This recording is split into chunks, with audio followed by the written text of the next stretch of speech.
ओम ध्वनि करें और ओम ध्वनि करते करते वापस अपने घर की तरफ, ओम ध्वनि करते करते वापस अपने घर की तरफ। अपने घर का मतलब अंतःकरण में कुछ पल के, ज़्यादा समय नहीं लूँगा आपसे, क्योंकि जानता हूँ सत्संग वगैरह में बैठे बड़ी बेचैनी आती है लोगों को कुछ पल के लिए, क्योंकि यहाँ दो प्रकार के भक्त होते हैं। एक भक्त बने होते हैं, एक भगत होते हैं। अंतर लग रहा है? एक भगत बने हो, एक भगत हैं, ये स्वीकारना अंदर से भगत बने हुए हैं।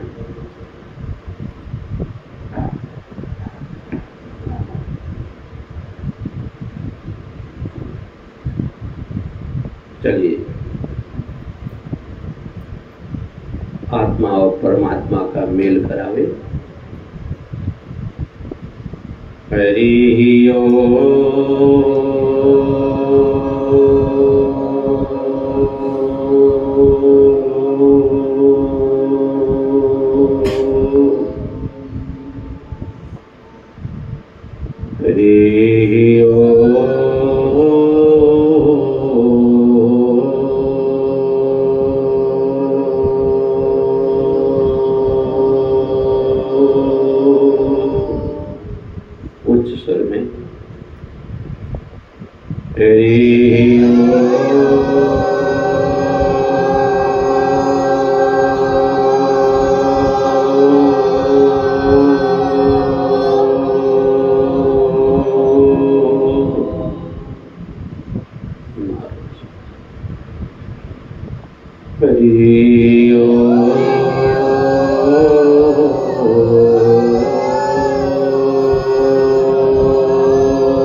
नमः परहंसां स्वादित चरण कमल चिन्ह मकरंदाय भक्त जन मानस निवासाय गोविंदाय नमो नमः। ध्येयं सदा परिभवग्नं विष्टितों तीर्थास्पदं शिवविरञ्चिनुतं शरेर्यं भृत्यार्तिहं प्रणतपाल भवाब्धिपोतं वन्दे महापुरुष ते चरणारविन्दम्। अखण्डमण्डलाकारं व्याप्तं येन चराचरं तत्पदं दर्शितं येन तस्मै श्रीगुरवे नमः। चैतन्य ब्रह्म आनंद के कंद स्वच्छंद स्वतंत्र जो अंतर्यामी अवतार अनंत धरे भगवंत कृपा निधि संतन के हित स्वामी। चित नीरग सानु समीश कयादिक देह रचो अपनो अनुगामी। हरि हेतु लखै तु भजे रघुनाथ गोविंद गोविंद नमामि नमामि। अस्थापकाय च धर्मस्य सर्वधर्म स्वरूपिणे अवतार वरिष्ठाय रामकृष्णाय ते नमो। बोलिए सद्गुरुदेव भगवान की, सियावर रामचंद्र की, आनंद कंद भगवान की। महागम जगदाधार परिपूर्ण परब्रह्म परमात्मा के चरणों में वंदन। आप सभी भक्त को इस विजयदशमी के पावन पर्व पर आप सभी का अभिनंदन। जैसा कि आप सब आज जान रहे हैं कि आज महापर्व विजयदशमी है, लेकिन चर्चा ये करना चाहता हूँ कि विजयदशमी है कि दशहरा है, दोनों में से क्या है? विजयदशमी कि दशहरा? दोनों लोग मानते हैं, दशहरा भी है। सुने होंगे आप लोग, कुछ लोग दशहरा कहते होंगे, कुछ लोग विजयदशमी कहते हैं, लेकिन दोनों एक नहीं है, दोनों अलग अलग है। विजयदशमी इसलिए है कि मां जगदम्बा दुर्गा महिषासुर का वध किया है, इसलिए विजयदशमी। और दशहरा इसलिए कि अंधकार पर प्रकाश की यात्रा हुई, राक्षस पर देवताओं का विजय हुआ, अधर्म पर धर्म का विजय हुआ, इसलिए दशहरा मनाया जा रहा है। मतलब भगवान राम रावण जैसे आतताई को संहार करके दुनिया को दर्शाया कि सत्य की विजय होती है। सत्यस्व सुसरो सत्यलोके सदासित है और सत्यम मूलान सर्वाणाम सत्यानास्ति परम पदम। हमेशा सत्य की विजय होती है। इसीलिए कहना चाहूंगी विजयदशमी के और दशहरा के पावन पर्व पर जो बातें हैं कि संध्या के समय दशहरा का पर्व हुआ, राम ने रावण को धराशायी किया। आखिर लड़ाई क्यों? भगवान लोग रहे तभी लड़ाई, तो सांसारिक व्यक्ति क्या करेगा?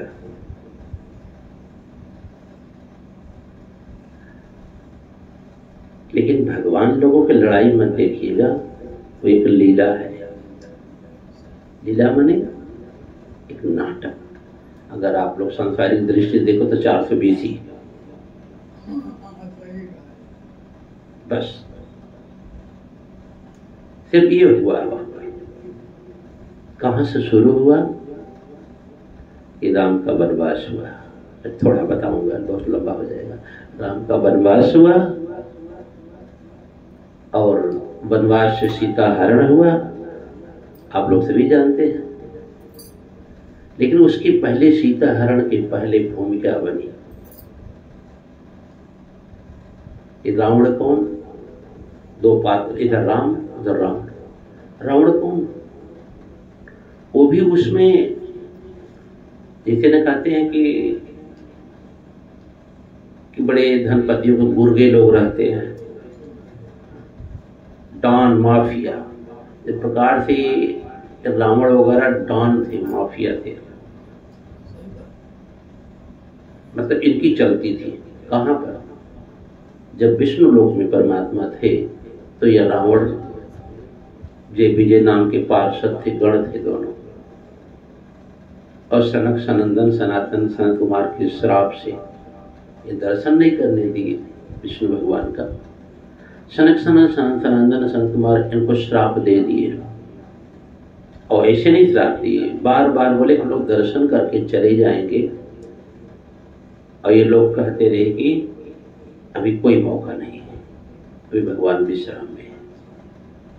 ये लोग थोड़ा हट करते हैं कि हम लोग दास भाव से आए हैं, कोई मांग नहीं, कोई अपेक्षा नहीं है, सिर्फ मात्र दर्शन है, थोड़ा सा मौका दे दीजिए, या भगवान से बता ही दीजिए, या हमको चौखट छूने दो, वही पढ़ा। लेकिन जरा से लोग अहंकार में उन्मत्त होकर के, वही जो बता रहा हूँ भाषा, अब नहीं बोलूंगा,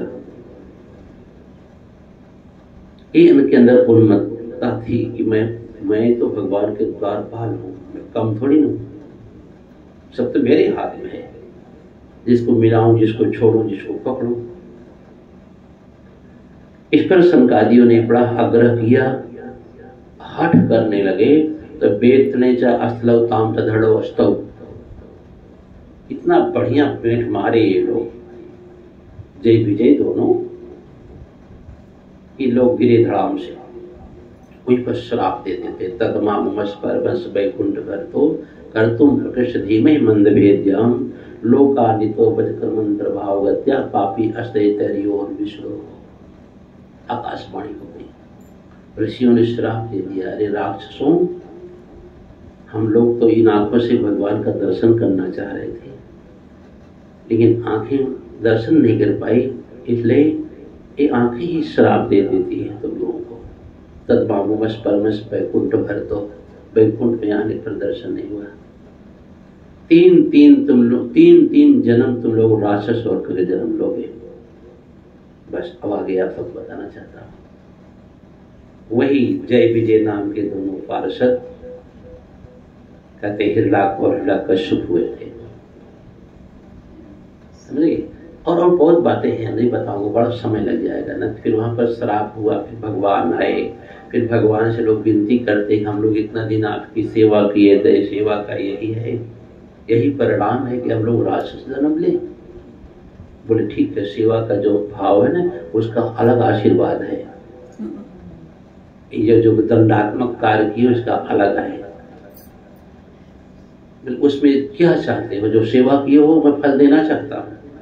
हर व्यक्ति को कोई कोई अपेक्षा होती है ना। यहाँ भी आप लोग सेवा करते हो, कोई कोई अपेक्षा जुड़ी होगी, हमको विद्या मिल जाए, हमको मोक्ष मिल जाए, भिन्न भिन्न प्रकार की बातें होंगी सोच लेना।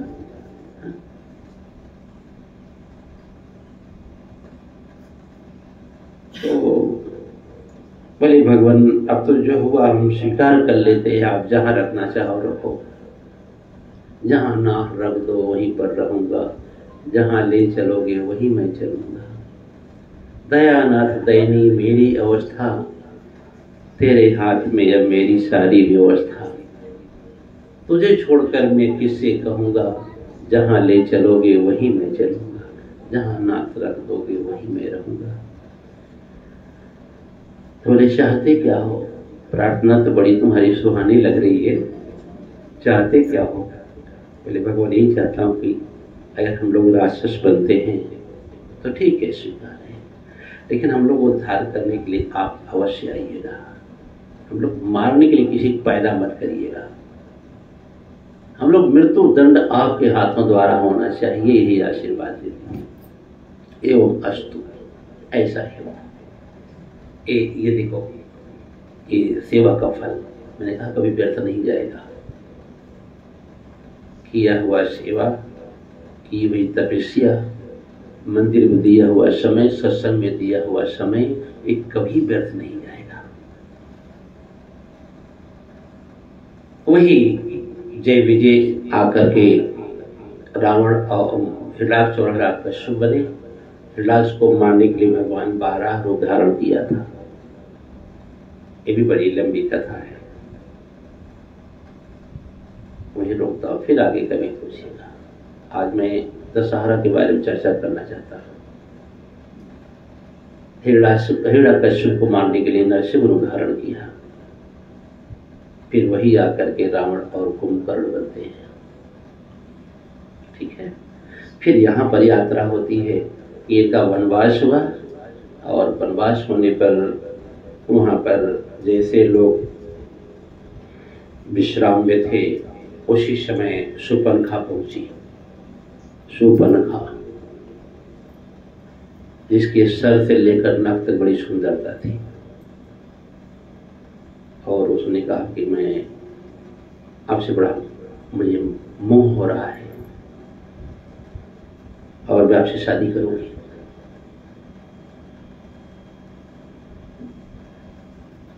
राम जी बोले देखो मेरी बात बगल खड़ी हुई है, सीट खाली नहीं है, और आज कहीं रास्ता देख लो।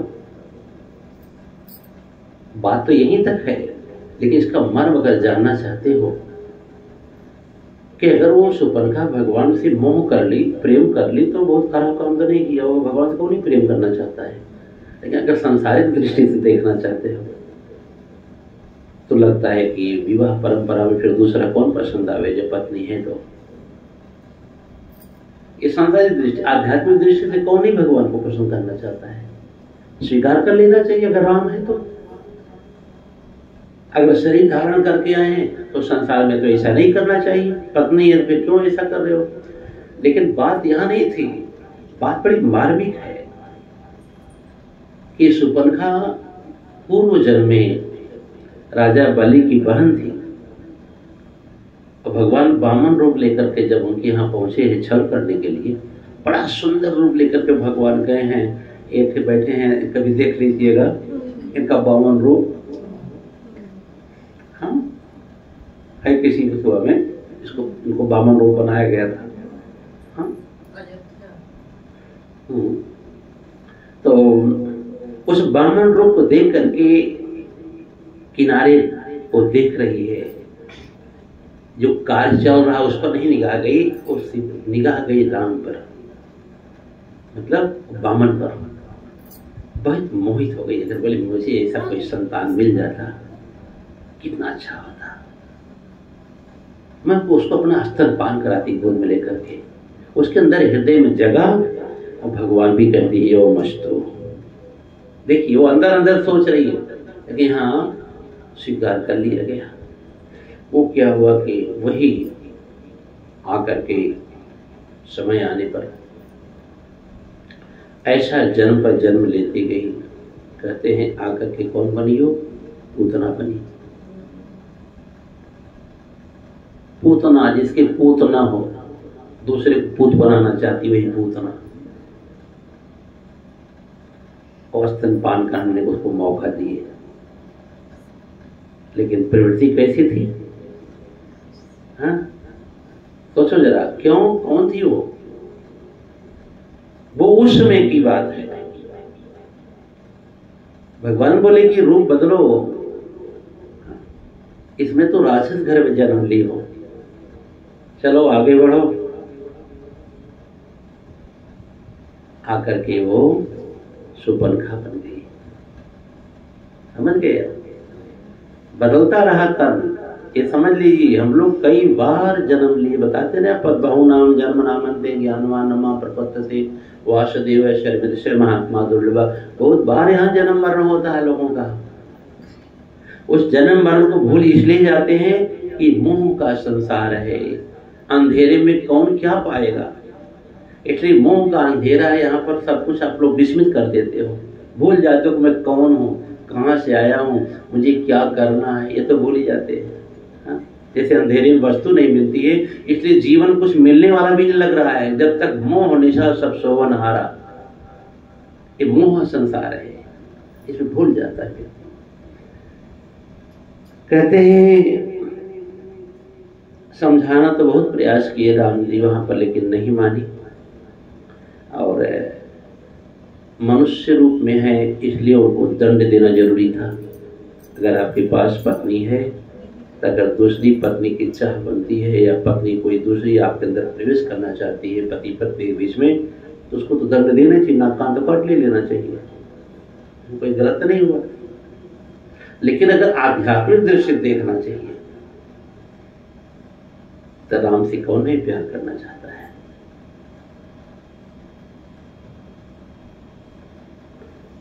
कभी भजन गाया था, मन में तुम्हें बिठा के चरणों में शीश नवा के बंधन करो तुम्हारा, चिंतन करो तुम्हारा। कभी प्रसंग हुआ था तो मन में बैठा ली, लेकिन भाव कुछ और था वहां पर, इसलिए उसको दंड देना पड़ा। उस दंड का कारण बना कि वो जाकर के अपने भाई रावण से बताई कि 2 छोरे आए हुए हैं और मुझे सीधा शपथ हो जाए। मैंने अपनी तरफ से कुछ भी पेश नहीं किया, लेकिन मुझे ऐसा दंड दिया है। तो रावण को तो कही देना चाहिए थी कि लफंगों के बीच में क्यों गई तुम? आज के जमाने में नहीं कहते थे लोग, तो गई क्यों वहां पर? लेकिन रावण कुछ नहीं बोला वहां पर, तड़प गरज लगाया, अपनी बहन से कुछ कहा नहीं कि तुम वहां क्यों गई। उसने कहा ठीक है बहन, बताता हूं मैं वो कौन है, ऐसे हैं, देखता हूं। क्योंकि रावण जान रहा था कि नजदीक वो अवतरण मेरे पास आ रहा है, समय मेरा पूरा हो रहा है। वहीं से युद्ध शुरू हुआ। युद्ध की स्थिति वहीं से बनती है। अगर मेरी बहन के साथ ऐसा किया तो मैं बदला लूंगा। अब काल नजदीक आ रहा है। मैं आप सबसे पहले बताया था कि समय के साथ खिलवाड़ मत करना। समय बार बार आपको तरंगित करती है, हवाओं से टकरा करके, वृक्षों से, आंधियों तूफान से आपसे कहना चाहती है यह समय कि देखो मुझे बर्बाद मत करना, न मुझे बर्बाद करोगे तो उसके पहले मैं तुम्हें बर्बाद कर दूंगी। ये समय को बर्बाद नहीं करना चाहिए। बहुत लोग ऐसे हैं जो समय को बर्बाद कर दे चल रहे हैं। नहीं, एकदम नहीं। एक पल आप इस प्रकार से न बिताओ कि समय की याद न आवे। क्योंकि अगर जीवन में बहुत बड़ा कोई मूल्यवान कोई चीज है तो समय है। इससे बड़ा मूल्यवान कोई चीज नहीं है। और जो समय को पहचान गया वो अपने जीवन को पहचाना, और जो जीवन को पहचान गया वही परमात्मा को पहचान पाएगा। बाकी कोई उपाय नहीं है। भगवान को जानने का कोई रास्ता ही नहीं है। जब तक जीवन नहीं जान पाएंगे तो परमात्मा को कैसे जानोगे आप? इसलिए जीवन यहां आया हुआ है।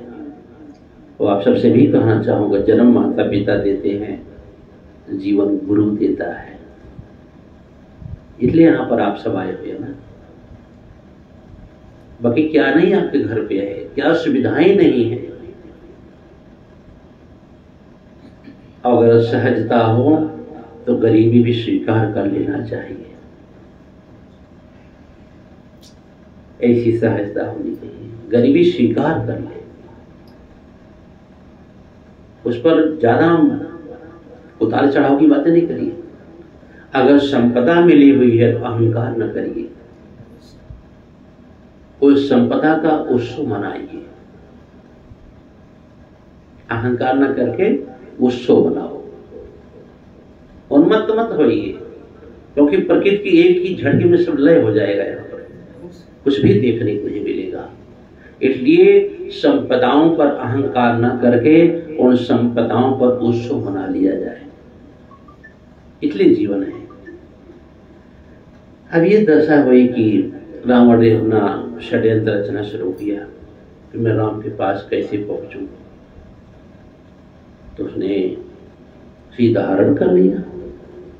बदला हुआ ना। अगर वो उनकी बहन का नाक कान काटे तो सीता हरण हुआ, विवाद आगे चला। वो भी नहीं समझा। सीता हरण होने के बाद जब युद्ध की स्थिति बनी तो गया कुंभकर्ण को जगाया उसने, रावण। भैया वो 6 महीना जागता, 6 महीना सोने को उसको आशीर्वाद मिला था। अपने भाई को जगाया, उसने कहा भैया उठो उठो, क्या बात है? तो उसने कहा कि राम से मेरा युद्ध होने वाला है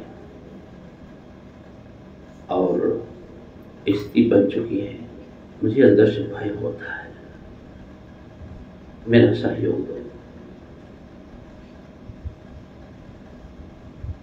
आनीता भविता यदा पतिरता साधु धनुत्री सुता आसुर यद राक्षस माया न च कथम रामांगम अंगीकृतम। उसने कहा ऐसा करो तो तुमको पहली बार उनसे युद्ध करना नहीं चाहता, उतारी है। कुंभकर्ण ने कहा अब तो मेरे सगे हो, इसलिए मैं तुमसे बताता हूँ। चलो मैं तुम्हारी मदद करता हूँ, लेकिन बड़ा मुश्किल है। एक काम करो, तुम भी तो मायावी हो, तुम भी तो मायावी हो ना। एक काम करो, कि आनीता भविता यदा पतिरता साधु धरोत्री सुता। तुम अपने राजसी माया के द्वारा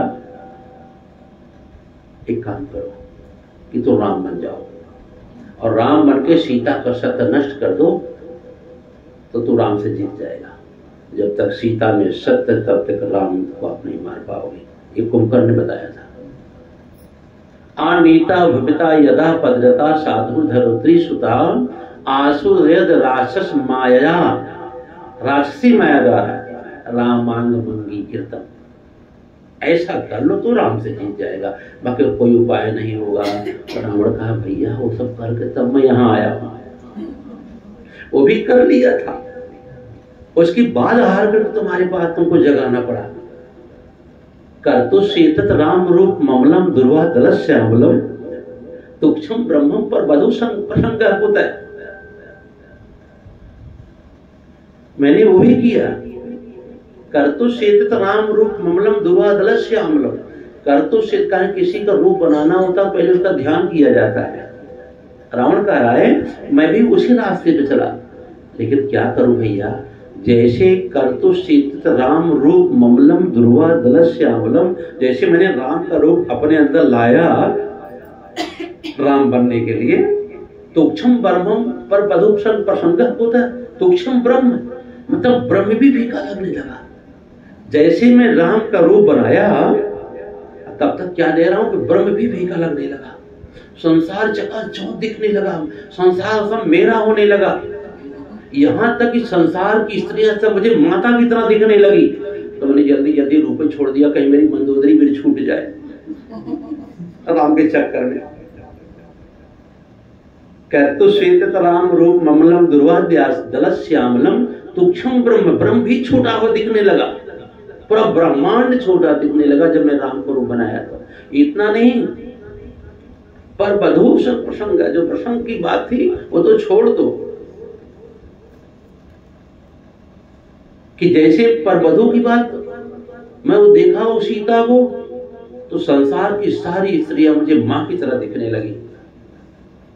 राम रूप जब हिय में धारी, अब परखत लगत जगत महतारी।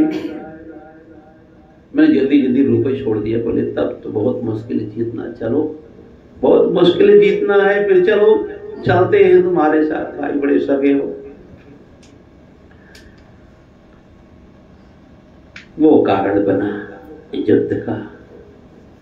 और पूर्व प्रसंगों में भी बता ही दिया था मैं युद्ध का रास्ता, कि नवरात्रम और दशहरा क्यों, विजयदशमी क्यों। आई बात यहां पर कि राम को जानने के लिए आज दशहरा का पर्व है आज, ठीक है ना। दशहरा का पर्व तब जब 10 इंद्रियों को आप अच्छी तरह से जान लो, तो दशहरा आपके जीवन में रोज आएगी। 5 कर्म इंद्रियां, 5 ज्ञान इंद्रियां, कि इनको भली भांति यदि आप पहचान लिए तो आपके जीवन में रोज दशहरा होगा। रोज एक एक इंद्रियों पर निग्रह कर लो कि मुझे 5 इंद्रियां ज्ञान है और कर्म इंद्रियां हैं, इनको पहचान लिया जाए तो काम बन जाएगा। तो इनके अनुसार नहीं चलोगे, इनको अपने अनुसार चलाना शुरू कर दो, तो रोज आप राक्षसों पर विजय प्राप्त करते रहोगे। मतलब अगर इनमें कोई राक्षस प्रवृत्ति आती है इंद्रियों में, तो आप स्वयं विजय प्राप्त कर लोगे। दशानन पर विजय प्राप्त किए तो दशहरा हो गया, ठीक है। वो दशानन पर विजय प्राप्त करने के नाते दशहरा हुआ है, ठीक है। तो दशानन पर विजय प्राप्त, राक्षस प्रवृत्ति पर अगर आप विजय प्राप्त करना चाहते हो तो सबसे बड़ी जरूरी इंद्रियार्थेषु वैराग्यम अहंकारम एवं जन्म मृत्यु जरा व्याधि दो दोषानुदर्शनम। इंद्रियार्थेषु वैराग्यम, इंद्रियों में वैराग भरो, और इंद्रियों में वैराग भर जाएगा तो आप ज्यादा देर राग में नहीं रहोगे। विवादों में नहीं रहोगे, तकरार झगड़ों में नहीं रहोगे, छोटी छोटी बातों में उलझोगे नहीं, आप बीमार नहीं दिखोगे। मैं कई बार प्रसंग में कहा हूं कि शरीर में अगर कोई बीमारी आती है तो उसको डॉक्टर ठीक कर सकता है, और जिसका मन बीमार हो जाए उसको डॉक्टर भी नहीं ठीक कर सकता है। ठीक है, बोलिए सियावर रामचंद्र की जय।